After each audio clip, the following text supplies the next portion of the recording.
1865. The United States had just concluded a devastating civil war. By the dawn of the 20th century, America will have become a world power. But first, the groundwork had to be laid. Industrialization exploded, ushering in a period of confidence and optimism that would define the American character. U.S. territories spilled out into the Caribbean and Pacific in a burst of expansionism, forcing the U.S. to grapple with its new role as an imperial power. A course that would define America in the 20th century.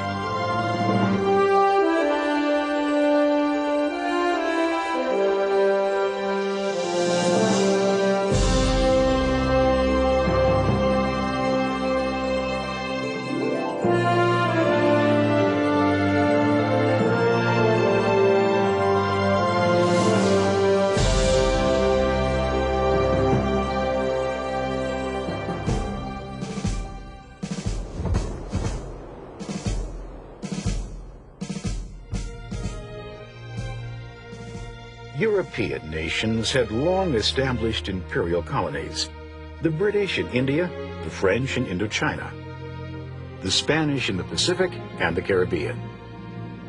In the 19th century, they turned their attention to Africa, carving it up.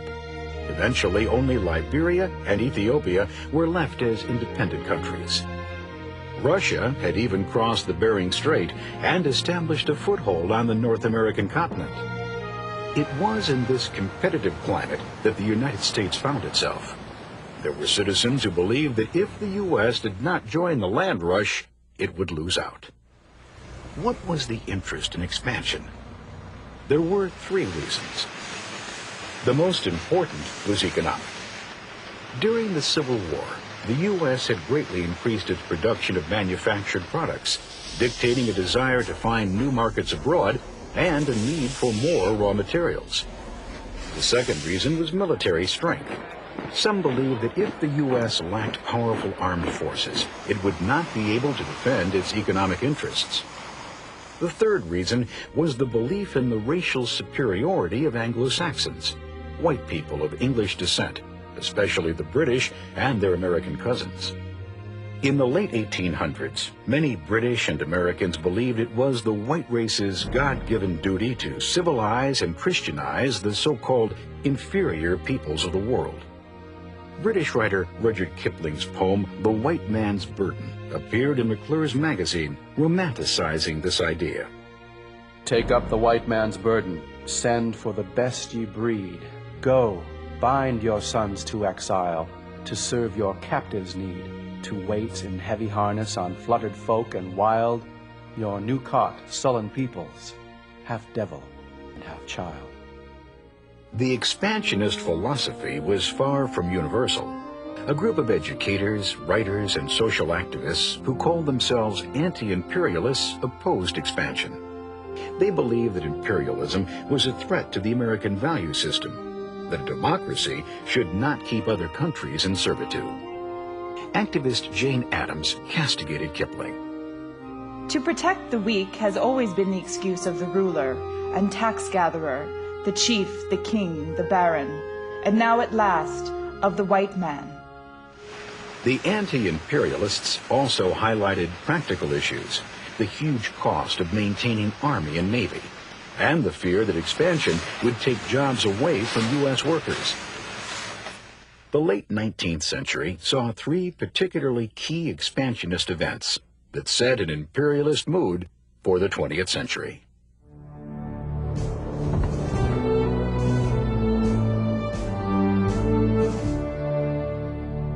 Among the staunchest advocates of expansionism was Matthew Culbreth Perry, a career Navy man. Perry recommended that the United States take active measures to secure a number of ports in the Pacific where they could refuel their coal-burning steamships. The island nation of Japan seemed ideal. There was one major problem. Japan had been closed to foreigners for over 200 years. In the summer of 1853, loaded with cannon, Commodore Matthew Perry's flotilla sailed into Edo Harbor, the gateway to Japan's imperial city. In a rosewood box wrapped in silk, Perry delivered a letter from President Fillmore asking the Japanese to open trade, to give fair treatment to shipwrecked sailors, and allow the U.S. the opportunity to refuel in Japanese ports. Along with the president's letter, Perry sent a cautionary one of his own. Many of the large ships of war destined to visit Japan have not yet arrived in these seas, though they are hourly expected. Perry's expedition wintered on the China coast, then returned in February with 8 heavily armed battleships. The threat of force proved to be enough to persuade the Japanese. On March 31, 1854, a treaty was signed that granted Fillmore's requests, opening the ports of Japan for trade with the U.S. Matthew Perry's gunboat diplomacy sounded a wake-up call for Japan, spurring them to strengthen their navy and modernize their nation.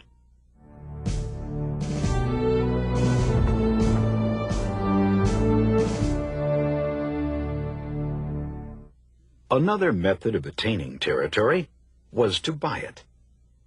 In debt from the disastrous Crimean War, Imperial Russia was open to selling their territory across the Bering Strait, Russian Alaska. Its vast untamed wilderness was ridiculed as a dreary waste of glaciers, ice, white bears, and walruses. But U.S. Secretary of State William H. Seward had his eye on this piece of property since 1860. Seward saw Alaska's strategic value for trade or in the event of war. He also pictured potential in Alaska's resources, especially timber and furs. Seward was so eager to secure Alaska, he entered into negotiations with the Russian envoy, the Baron Eduard de Steckel, without the go-ahead of the President or Congress. On March 30th, 1867, Seward and de Steckel signed the Treaty of Cessation. The U.S. agreed to purchase Alaska from the Russians for $7.2 million, only 2.5 cents an acre, though Congress had yet to approve a single cent for the deal. Few Americans viewed Alaska as a bargain. The press mocked the purchase as Seward's folly and Seward's icebox. But nearly 1 year later, and after much political wrangling, the U.S. Treasury finally wrote the check, and Alaska became a U.S. territory.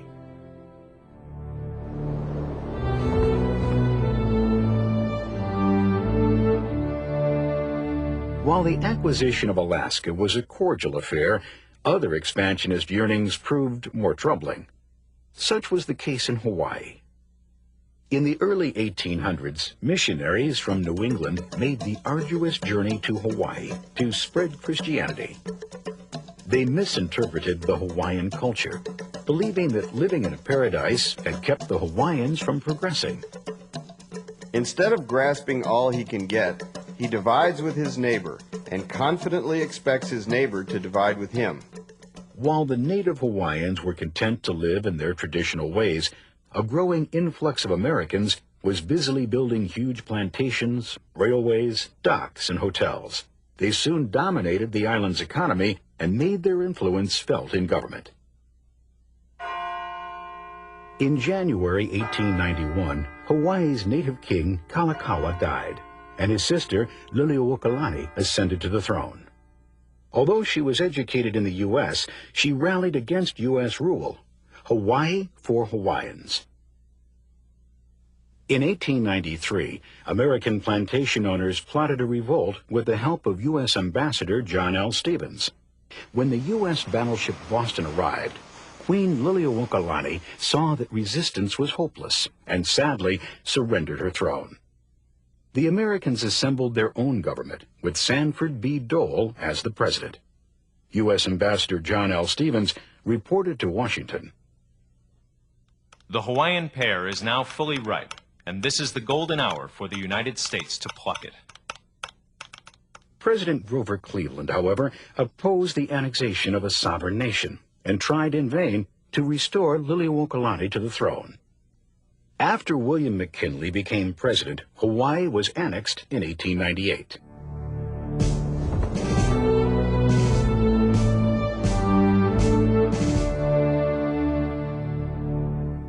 In 1901, the influential Admiral Alfred T. Mahan became a military advisor to President McKinley.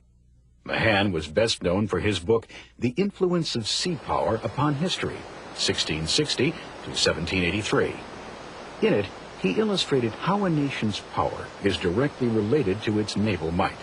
He advocated updating the U.S. Navy fleet, establishing Caribbean naval bases, building a canal across the Isthmus of Panama, and increasing U.S. possessions in the Pacific. The second half of the 19th century found Spain holding tenuously to their empire. Cuba and Puerto Rico in the Caribbean, the Philippines and Guam in the Pacific. Meanwhile, in the U.S., the expansionist mood was at a fever pitch, with U.S. investments in Cuban sugar and mining industries steadily rising. In 1870, young Cuban José Martí had his first success as a rebel. He penned a patriotic poem against Spanish rule. The poem angered the Spanish government in Cuba so much, they jailed Martí for 4 months and sent him into exile. Unthwarted, Martí continued his political writing, calling for Cuban independence. It is terrible to speak of you, liberty, for one who lives without you.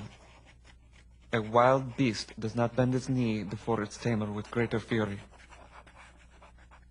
His tenacious spirit provided the Cuban people a national hero and hope of ending colonial rule. In 1894, Martí organized guerrilla actions, destroying U.S.-owned sugarcane plantations, hoping to provoke U.S. intervention in the Cuban plight against Spain. Spain sent an army under General Valeriano Weyler to crush the rebellion. José Martí was killed, but his revolution blazed on. Frustrated by rebel successes, General Weyler ordered 300,000 Cuban civilians into concentration camps. Thousands died, and the revolution seemed lost.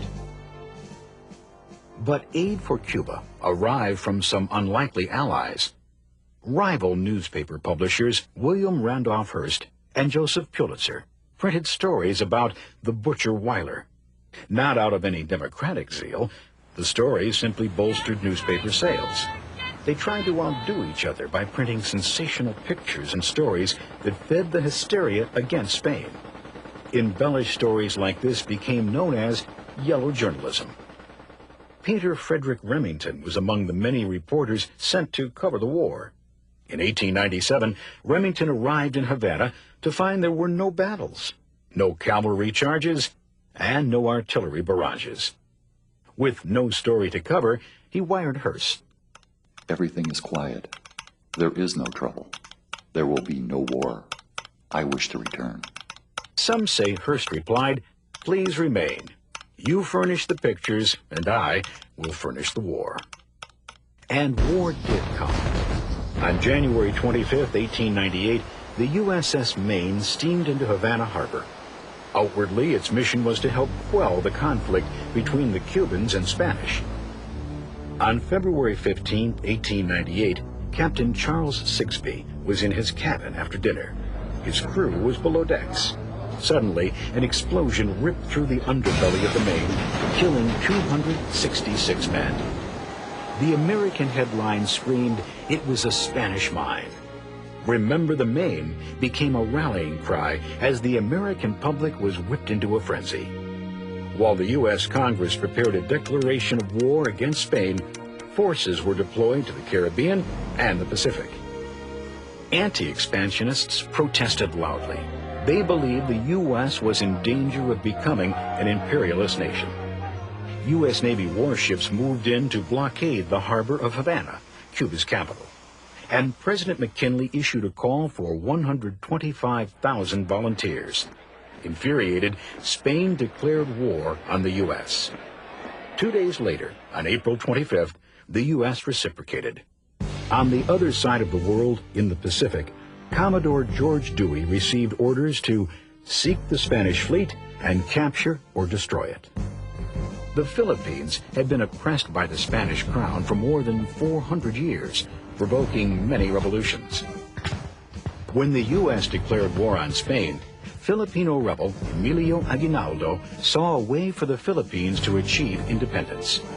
On May 1st, Dewey surprised the Spanish fleet in Manila Bay and sank all 10 Spanish ships.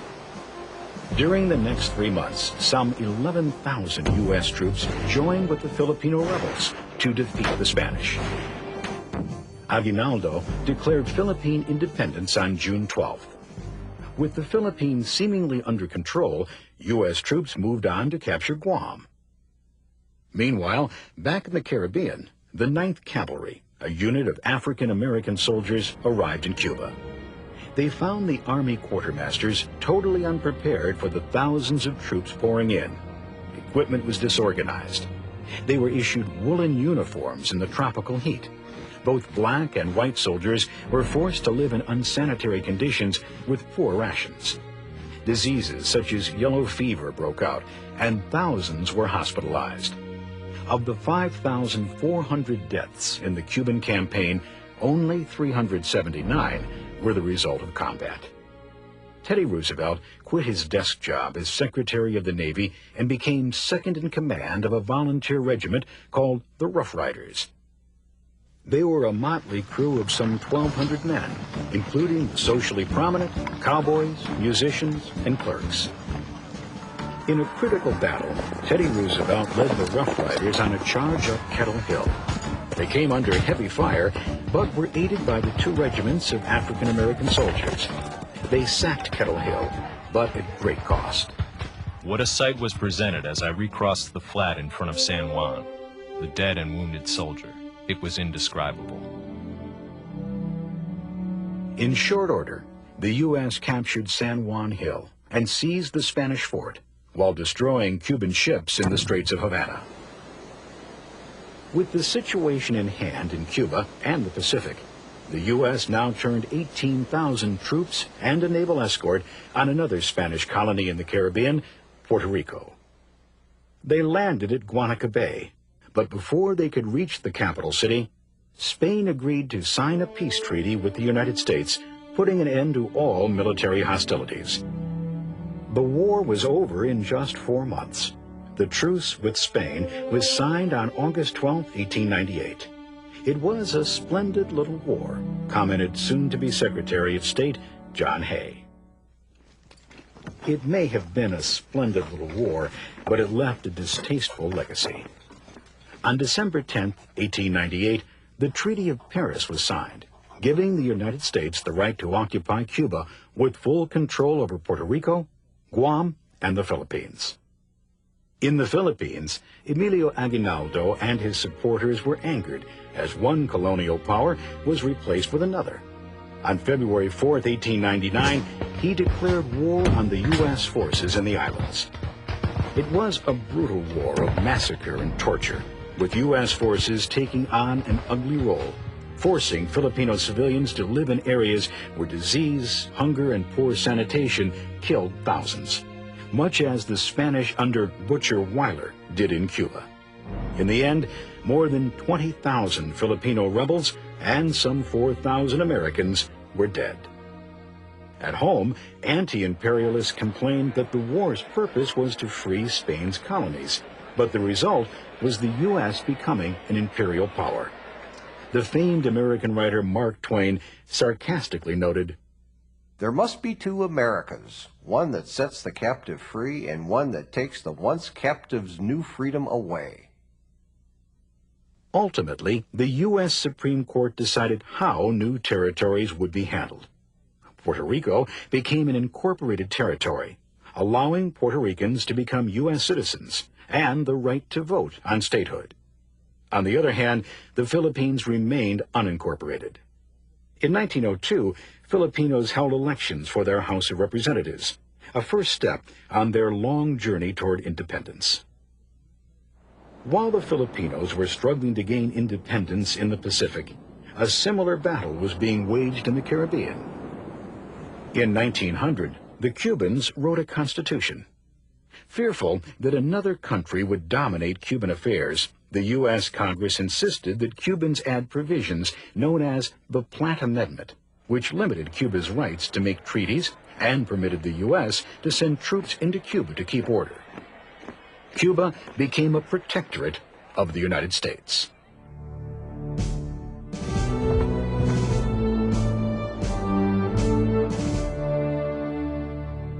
As the 20th century opened, China was in turmoil. Corruption was widespread. Opium addiction was endemic. Rebellion, drought, and famine claimed the lives of 60 million Chinese. Foreign nations had divvied up the empire into spheres of influence, areas where one country had exclusive rights to trade, invest, and had special political rights. With a coaling base in the Philippines just 400 miles from China, American businesses hoped to take advantage of China's vast resources and sell to her vast market. John Hay, then U.S. Secretary of State, had a brilliant idea. He sent letters to all the foreign powers suggesting an open-door policy in China. This policy would help U.S. businesses by guaranteeing equal trading rights for all, preventing one nation from discriminating against another. At the same time, the open-door policy maintained the territorial integrity of China, an idea that appealed to anti-imperialists at home. Other powers politely put Hay off, saying that while an open-door policy is a good idea in principle, they had no way of enforcing it. However, Hay, despite the debate, boldly announced that everyone had agreed to the policy. Everyone, that is, except China. Cixi, Empress Dowager of the Qing dynasty, was eager to rid her empire of these foreigners. In northern Shandong province, a secret society known as the Fists of Righteous Harmony attracted thousands of followers.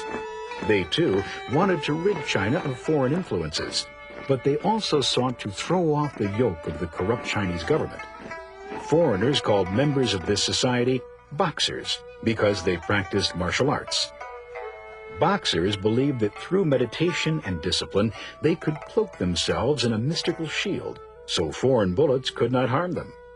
The Empress welcomed the boxers as China's defenders and turned their fury squarely against the foreign community. In June 1900, the boxers began their bloody campaign. They murdered hundreds of foreign missionaries and Chinese Christian converts, destroying millions of dollars worth of property. About 900 foreigners blockaded themselves in their embassies for nearly 2 months, repelling waves of boxers. Ammunition, food, and medical supplies were almost gone. Then shortly before dawn, loud explosions rocked the city. Weary defenders staggered to the barricades expecting a final, overpowering boxer attack. But instead, relief had arrived. Troops from Britain, France, Germany, Japan, and the U.S. fought their way into Peking to free their countrymen and put down the rebellion. The boxers, believing they were impervious to bullets, were cut down by the thousands. On September 7, 1901, China and 11 other nations signed the Boxer Protocol, snuffing out the rebellion.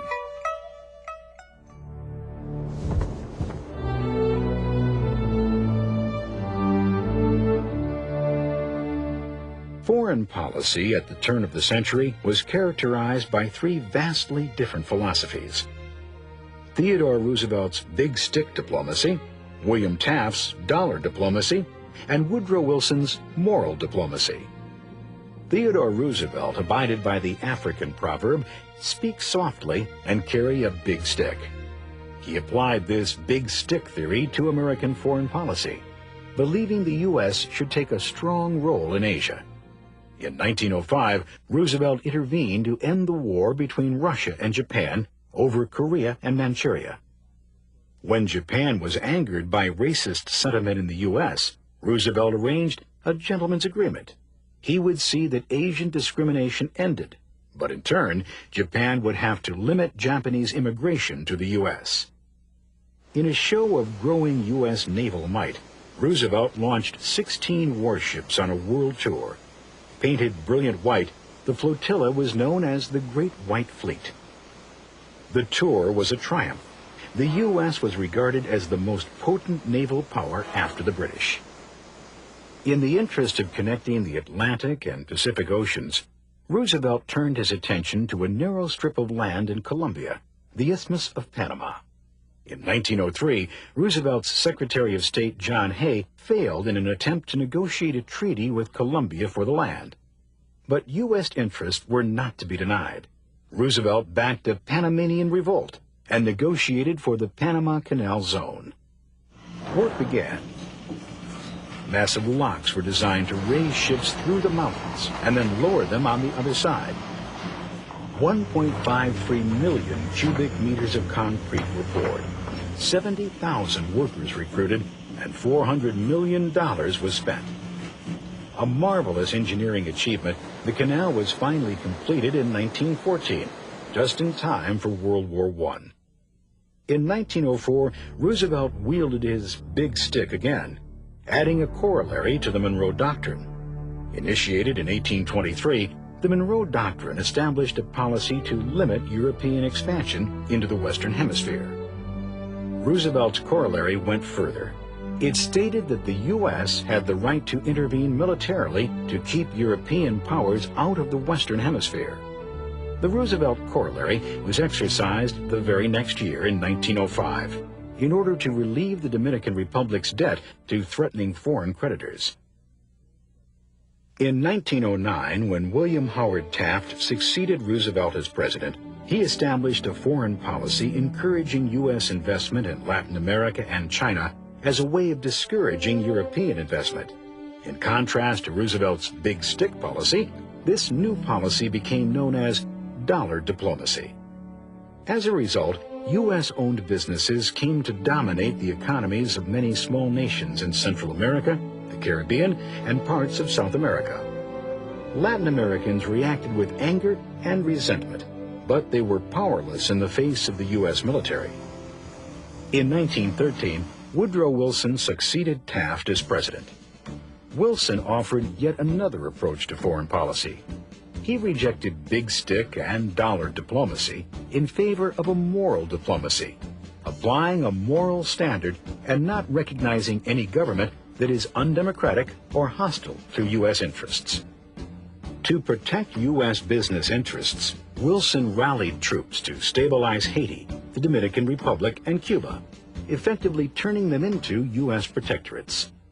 Wilson encountered failure in his dealings with Mexico. In the late 19th century, corruption in Mexico was prevalent, escalating with the assassination of Mexico's president, Francisco Madero, in 1913, and the assumption of power by Victoriano Huerta. Not wanting to support a government by murder, Wilson refused to dignify Huerta's government. I am going to teach the South American republics to elect good men. President Wilson mobilized U.S. Marines to capture the port of Veracruz in Mexico. Although split over allegiance to Huerta, Mexicans were united in their opposition to U.S. invasion, and war was barely averted between the two countries. In 1916, when Mexican rebel Pancho Villa raided a U.S. border town and killed U.S. citizens, an expeditionary force of 11,000 men, under the leadership of General John J. Pershing, crossed into Mexico to hunt for Villa. After a year-long pursuit, Pershing's expedition was called off, but the affair increased anti-American sentiments. U.S. troops withdrew in 1917, and tensions eventually eased between Mexico and the U.S. The United States forcibly entered the new century as an imperial power. In little more than a century, a nation founded on freedom discovered itself embroiled in troubling relationships with the peoples of its new territories and protectorates. Despite the turmoil, America had forged from its historic isolation a newborn world power.